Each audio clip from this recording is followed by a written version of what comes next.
Get ready for the dictation in 3, 2, 1, start. The law is well settled that if a petitioner does not satisfy the requirements of the employer, his services can be dispensed with by an order of discharge. But if in the order of discharge there is any imputation of misconduct which may have a bearing on the future employment of the petitioner, an inquiry in the matter should be conducted, and the petitioner ought to be given an opportunity to defend himself. Though in the initial order of termination there is no imputation or any misconduct against the petitioner, in the subsequent order it has been elaborately recited that the foundation of the order of discharge is on account of financial irregularities committed by the petitioner. The subsequent order, which is now challenged, has the effect of casting a stigma on the petitioner, and therefore much persuasion is required for the court to hold that the authority should not have passed the order without affording a reasonable opportunity to the writ petitioner to defend himself of the charge levelled. Admittedly, no enquiry was held, that being the position, this court has no option but allow the writ petitioner and to interfere with the order dated 18/10/1999. The writ petitioner shall now be reinstated in service, and the authority will be at liberty to initiate a fresh proceeding against him in accordance with law.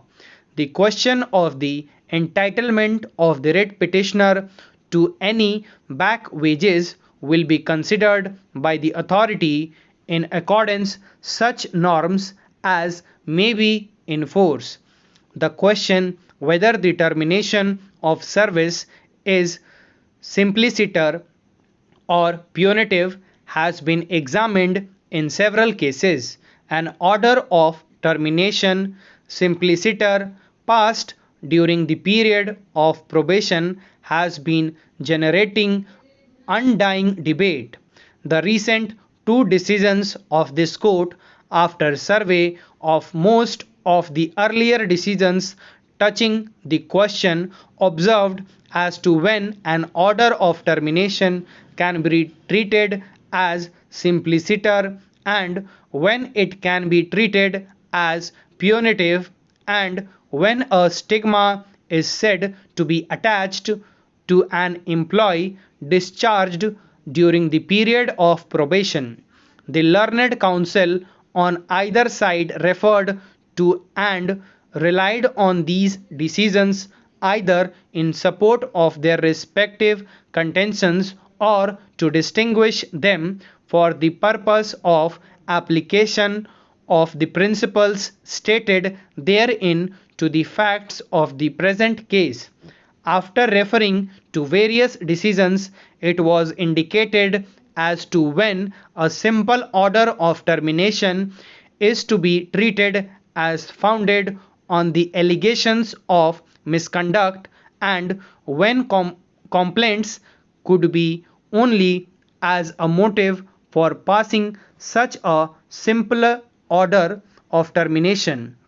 If finding were arrived at in an inquiry as to misconduct behind the back of the officer, or without a regular departmental inquiry, the simple order of termination is to be treated as founded on the allegations and will be bad.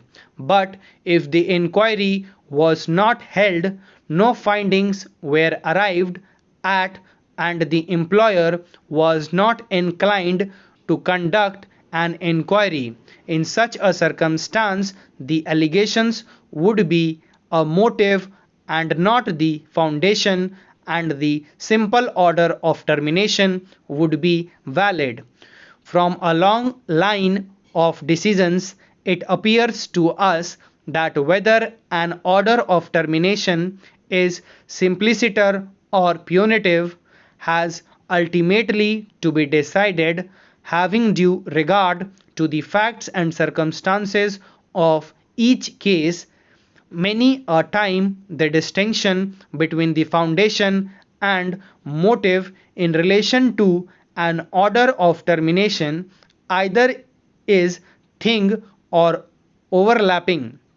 It may be difficult either to categorize or clarify strictly orders of termination simpliciter falling in one of the other category based on misconduct as foundation for passing the order of termination simpliciter or on motive on the ground of unsuitability to continue in service.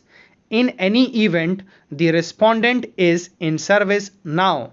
Appellant, even in terms of the direction of the learned single judge, is entitled to initiate a departmental proceeding against the respondent. Stop. Thank you.